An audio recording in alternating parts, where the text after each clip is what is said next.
توفیق عطا فرمائے۔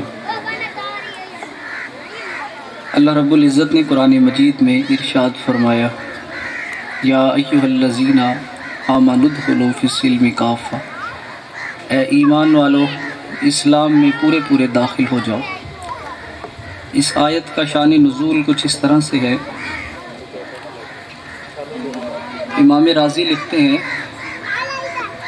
کہ جب نبی رحمت صلی اللہ علیہ وآلہ وسلم نے مکے سے مدینہ ہجرت کی، حضور مائیگریٹ ہوئے، تو منظر کیا تھا مدینہ میں جب حضور تشریف لائے۔ بچیوں نے طلع البدر علینا کے ساتھ حضور کا استقبال کیا۔ حفیظ جلندری نے منظر یوں بیان کیا کہ مسلمان بچے بچیاں مسرور تھے سارے، گلی کوچے خدا کی حمد سے مسرور تھے سارے، نبوت کی سواری جس طرف سے ہو کے جاتی تھی، درود و نعت کے نغمات کی آواز آتی تھی، کہیں معصوم ننھی بچیاں تھی دف بجاتی تھی، رسول پاک کی جانب اشارے کر کر کے گاتی تھی، اور کہتی کیا تھی، ہم ہیں بچیاں نجار کے عالی گھرانے کی، خوشی ہے آمنہ کے لال کے تشریف لانے کی۔ جب حضور نے مائیگریشن کی، مدینے آ گئے حضور، تو یہودیوں کا ایک وفد عبداللہ ابن سلام کی قیادت میں آیا۔ یہودیوں نے انہیں 50 سوال دیے، 50 کویسچن، کہا کہ یہ 50 سوال لے جاؤ اور مسلمانوں کے پیغمبر سے یہ سوال کرو، اگر وہ ان سوالوں کا جواب دے دیں تو سمجھ لیں گے کہ وہ سچا نبی ہے، اگر وہ ان سوالوں کا جواب نہ دے پائے تو ہم پھر امیجن کریں گے، یہ خیال کریں گے کہ وہ سچا نہیں ہے، وہ جھوٹا نبی ہے۔ عبداللہ ابن سلام یہودیوں کی قیادت میں آئے۔ حضور علیہ السلام گفتگو کیا فرماتے ہیں؟ حضور فرما رہے ہیں، سل من قطع کا واعف عمن ظلم کا، اس سے تعلق جوڑو جو تم سے تعلق توڑتا ہے، اس کو معاف کرو جو تم پر ظلم کرتا ہے، واتی من حرم کا، اس کی جھولی میں ڈال دو جو تمہاری جھولی سے چھیننا چاہتا ہے۔ عبداللہ ابن سلام کہتے ہیں کہ میرا پہلا سوال یہ تھا کہ وہ نبی نفرت کا درس دیتا ہے یا محبت کا درس دیتا ہے؟ تو حضور علیہ السلام نے میرے پہلے سوال کا جواب، میں نے سوال کیا نہیں لیکن جواب مل گیا۔ 50 سوال عبداللہ ابن سلام کہتے ہیں کہ ایک ایک کر کے میں نے کوئی سوال نہیں کیا، لیکن حضور علیہ السلام بغیر سوال کیے جواب دیتے گئے۔ اور پھر عبداللہ ابن سلام کہتے ہیں، عرفت ان وجہہ لیس بوجہ الکذاب، جب میں نے حضور علیہ السلام کے چہرے پر روشنی دیکھی اور چمک دیکھی تو میں یہ سمجھ گیا کہ یہ چہرہ کسی جھوٹے کا چہرہ نہیں ہو سکتا، یہ سچے نبی کا چہرہ ہے۔ یہودیوں کا وفد جب حضور کی بارگاہ میں آیا اور سلام قبول کیا، اسلام قبول کرنے کے بعد یہودیوں کے جو بڑے احباب تھے جو اسلام میں داخل ہوئے، تو یہود مذہب میں یہ رسم تھی کہ وہ ہفتے کے دن عبادت کرتے تھے۔ آج بھی یہودی ہفتے کے دن عبادت کرتے ہیں، وہ بزنس کو ٹائم نہیں دیتے، وہ کام کاج پہ نہیں جاتے۔ تو جو یہودی اسلام میں داخل ہوئے انہوں نے کہا کہ چونکہ یہ رسم ہمارے دل و دماغ پر طاری ہے تو چلیں ہم ہفتے والے دن جو ہے کام نہیں کرتے، اور اسلام نے بھی کوئی فرض قرار نہیں دیا کہ ہفتے کے دن کام کرنا ہے، نہ اس سے اسلام کی خلاف ورزی ہو رہی ہے، اور یہودیوں کی یہ رسم بھی جاری و ساری رہے، اس لیے انہوں نے ہفتے کے دن جو ہے قصداً کام نہیں کیا۔ تو اللہ نے پھر یہ آیت نازل فرمایا اے ایمان والو اسلام میں پورے پورے داخل ہو جاؤ، ایسا نہ ہو کہ تم یہود کی مذہب کو بھی اپناؤ اور اسلام کو بھی اپناؤ۔ ایک رسم اپنائی تھی لیکن منع کر دیا، کہا نہیں، ہفتے کے دن تم نے کام کرنا ہے تاکہ یہودیوں کے ساتھ تمہاری مشابہت نہ ہو۔ اب آپ ذرا توجہ کریں، اسلام کا مزاج آپ سمجھ سکتے ہیں کہ اسلام اپنے ماننے والوں کے حوالے سے کتنا غیرت مند ہے کہ وہ رسم جس سے کوئی فرض نہیں چھوٹ رہا، کوئی واجب نہیں چھوٹ رہا، کسی سنت کی خلاف ورزی نہیں ہو رہی، اسلام نے جب اس سے منع کر دیا۔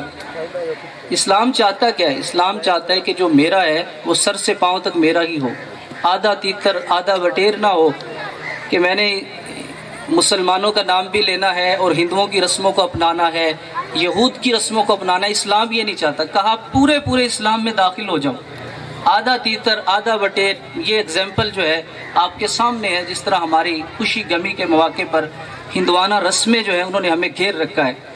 اب آپ ذرا تصور کریں کہ جب اسلام اس رسم کو نہیں مانتا کہ جس سے اسلام کی خلاف ورزی نہیں ہو رہی، لیکن وہ غیروں کی رسم ہے، تو وہ رسمیں کہ جو ہے ہی سراسر اسلام کے خلاف، تو پھر اسلام اس کی ہمیں کیسے اجازت دے سکتا ہے؟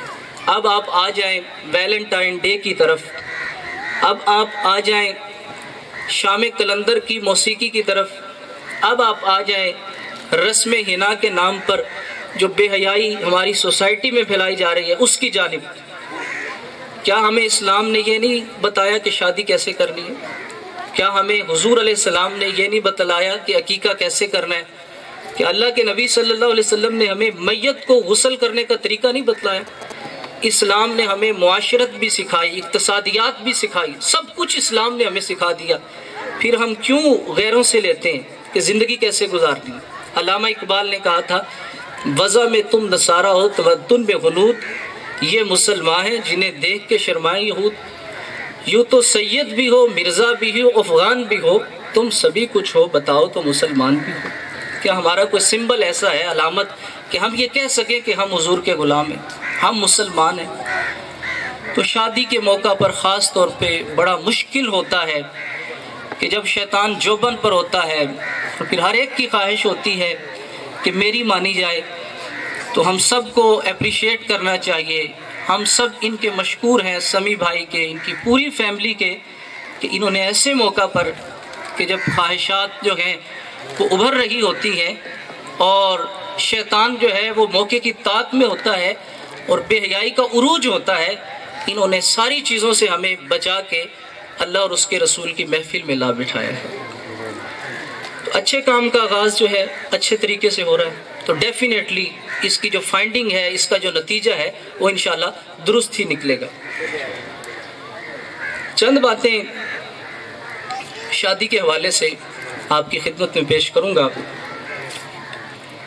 ایک تو ہمارے ہاں پسند کی شادی کا رجحان بڑھتا جا رہا ہے۔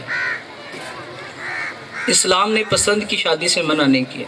سورۃ النساء کی آیت نمبر 2 میں اللہ رب العزت نے ارشاد فرمایا، فَانْكِحُوا مَا طَابَ لَكُم مِّنَ النِّسَاءِ، تم ان عورتوں سے نکاح کرو جو تمہیں پسند ہے۔ پرمیشن کی اجازت نہیں ہے۔ اسلام نے پسند کی شادی کی ہر ایک صاحب ایمان کو اجازت دی ہے، لیکن پسند کی شادی کا معیار کیا ہے؟ آج 90% پسند کی شادیاں ناکام ہو رہی ہیں۔ وجہ کیا ہے؟ ہماری نئی نسل کو، نسل نو کو یہ نہیں پتا کہ پسند کی شادی کی ڈیفینیشن کیا ہے۔ اللہ کے نبی صلی اللہ علیہ وسلم کی بارگاہ میں ایک نوجوان آیا، کہا حضور میں نے فلاں لڑکی سے شادی کرنی ہے۔ حضور علیہ السلام نے فرمایا نہیں کرنی۔ دوسری مرتبہ پھر اس نے کہا حضور میں نے فلاں لڑکی سے شادی کرنی، حضور علیہ السلام نے فرمایا نہیں کرنی۔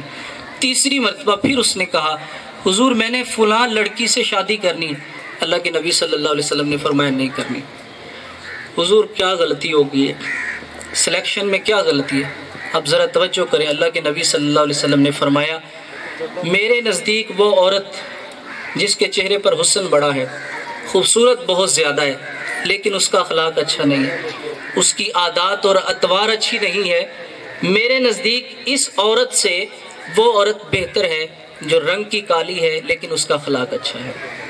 تو بنیادی طور پر ہمارے ہاں پسند کی شادی کی ناکامی کی وجہ ہی یہ ہے کہ ہم دین کو نہیں سیکھتے، پھر جو معیار اور کوالٹی ہم اس کو نہیں پرکھتے۔ والدین نے ہمیں کھلایا پلایا بڑا کیا، اسلام کہتا ہے کہ یار سارے فیصلے والدین نے درست کیے ہیں، تو جب شادی کرنی ہے تو پھر بھی والدین سے مشورہ کرو۔ آپ امیجن کریں کہ وہ ماں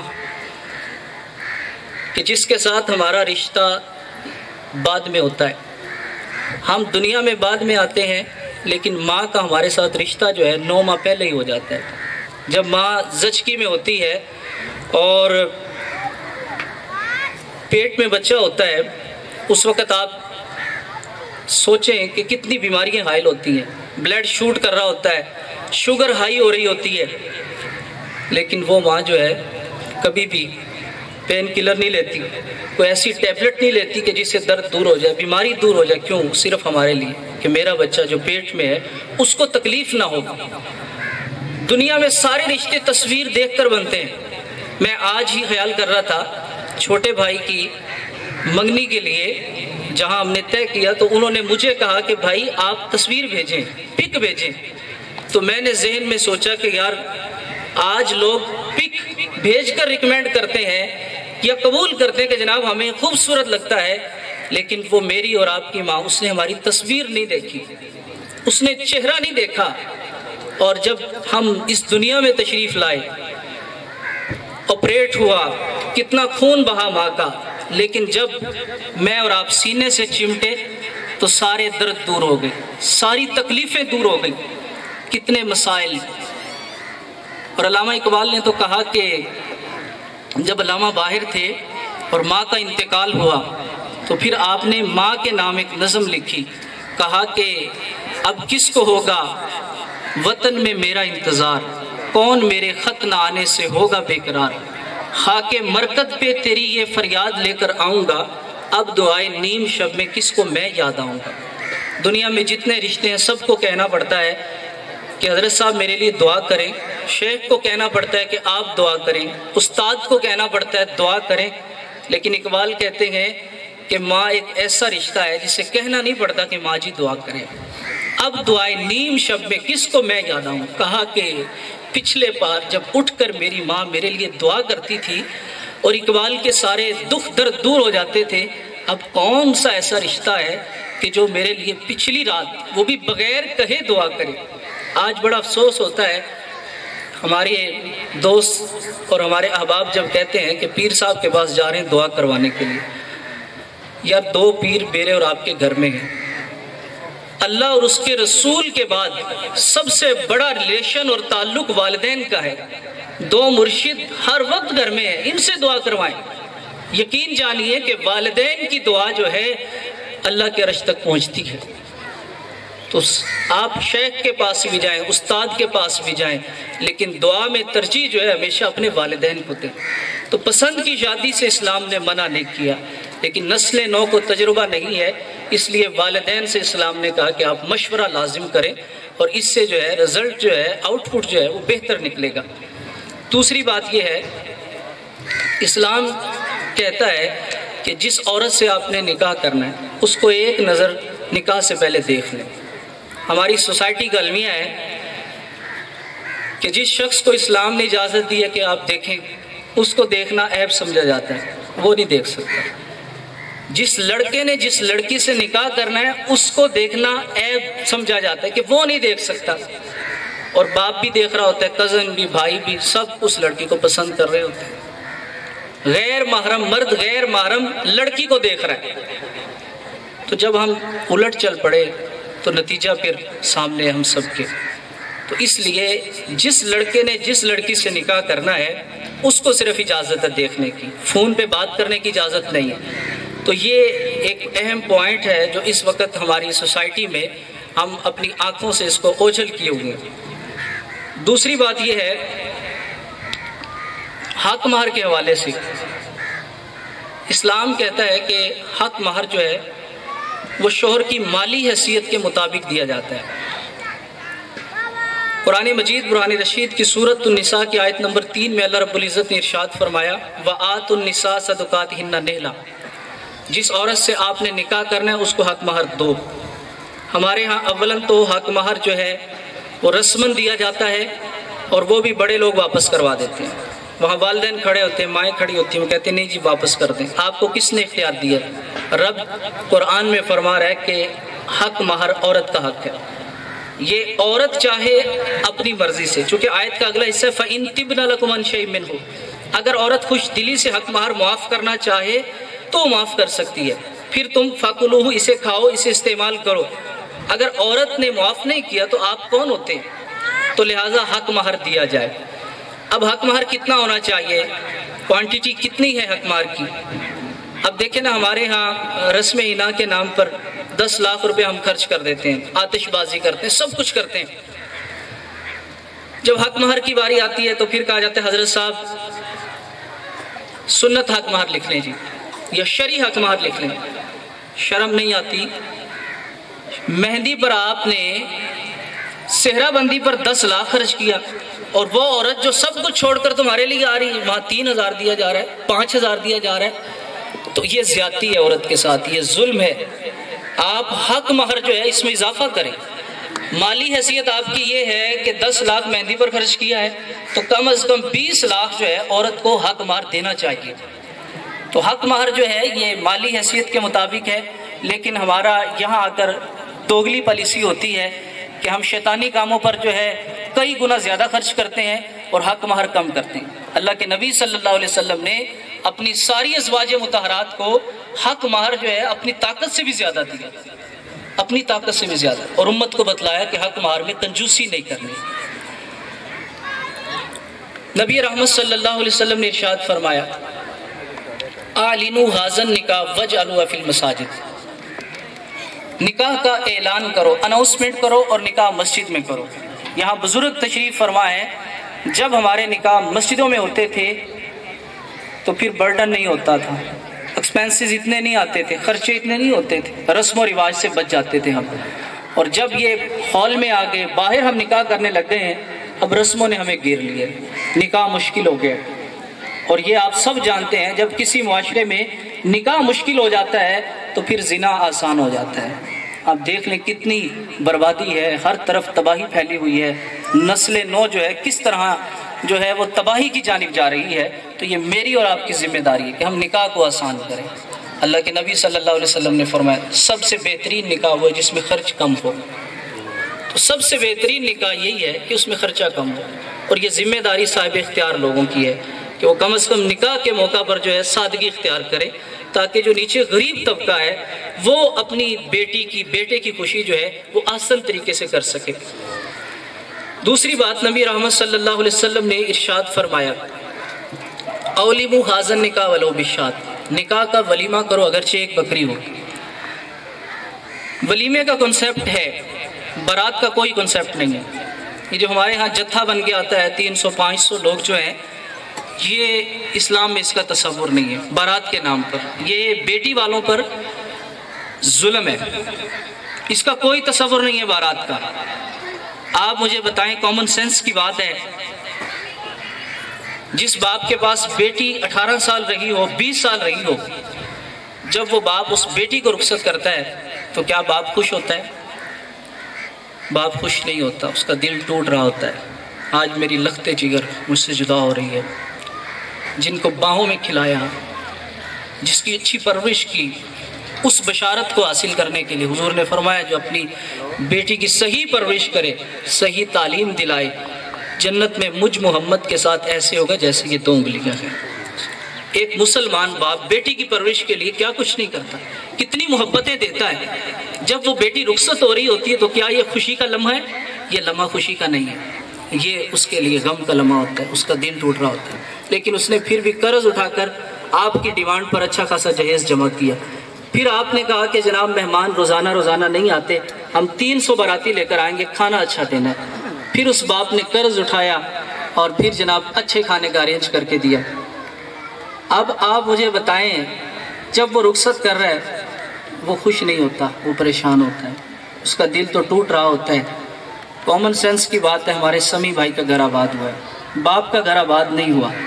بیٹی تو چلی گئی ہے، گھر آباد سمی بھائی کا ہوا ہے، تو ان کا حق بنتا ہے۔ جیسے حضور نے فرمایا اولیموا ھذا النکاح، دولہے کو فرمایا تو ولیمہ کر، تو دوستوں کو کھلا، چاہے گنجائش نہ ہو اگرچہ ایک بکری ہو۔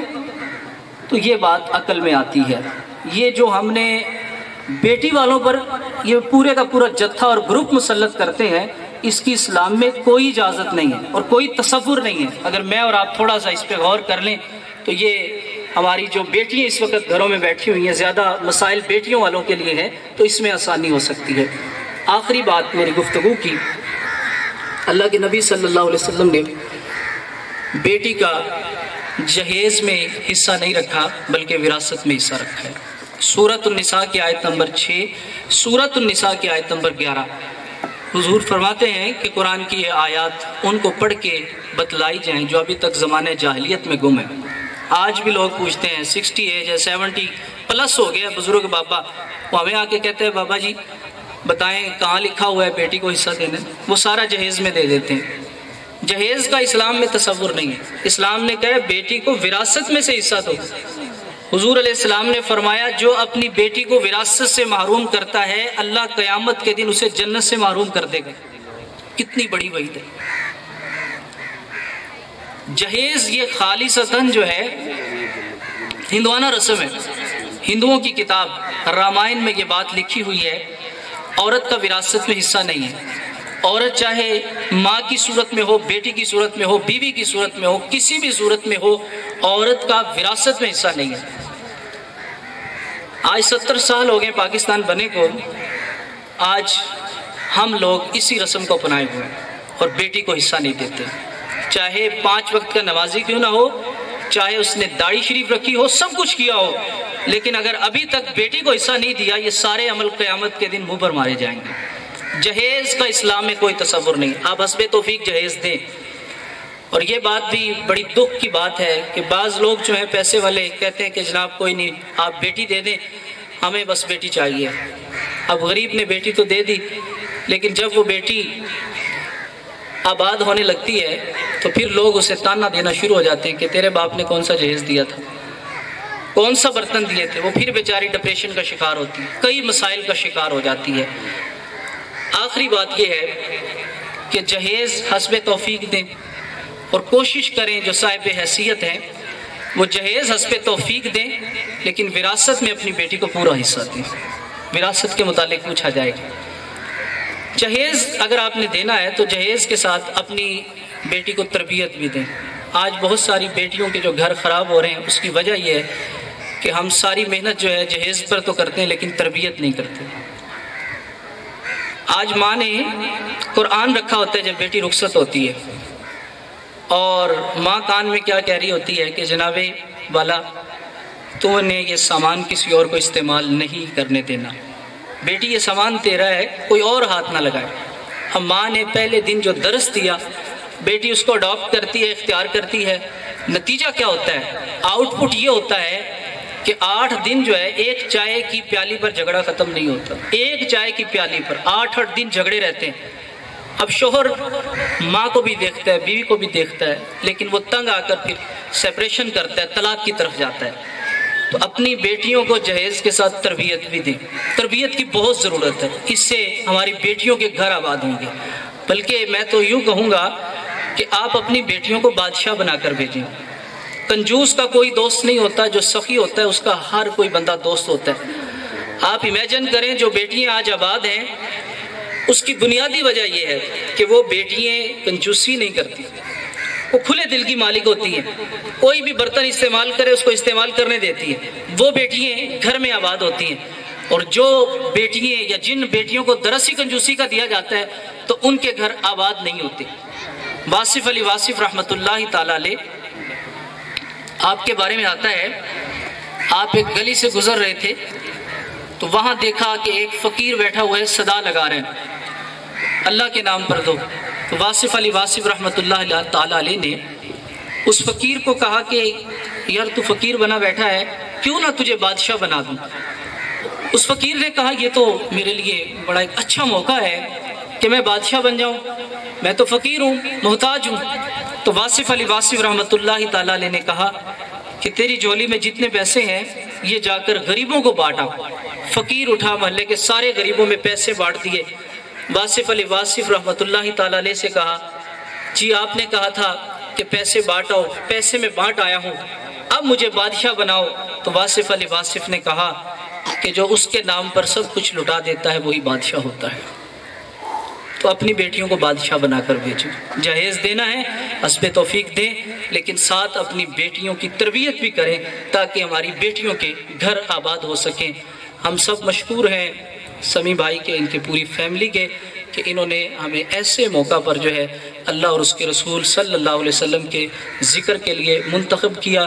یقیناً آپ سب جانتے ہیں یہ ایک اچھے ماحول کی برکت ہے۔ اچھا انوائرمنٹ جو ہے بندے کو اچھا بناتا ہے، اور برا انوائرمنٹ جو ہے بندے کو برائی کی طرف لے کر جاتا ہے۔ ادارۃ المصطفیٰ کے پلیٹ فارم پر ماشاءاللہ یہ ایز اے ورکر کام کرتے ہیں، اور بہت سارے احباب سٹی کے یہاں تشریف فرما ہیں جو اس ماحول سے وابستہ ہیں۔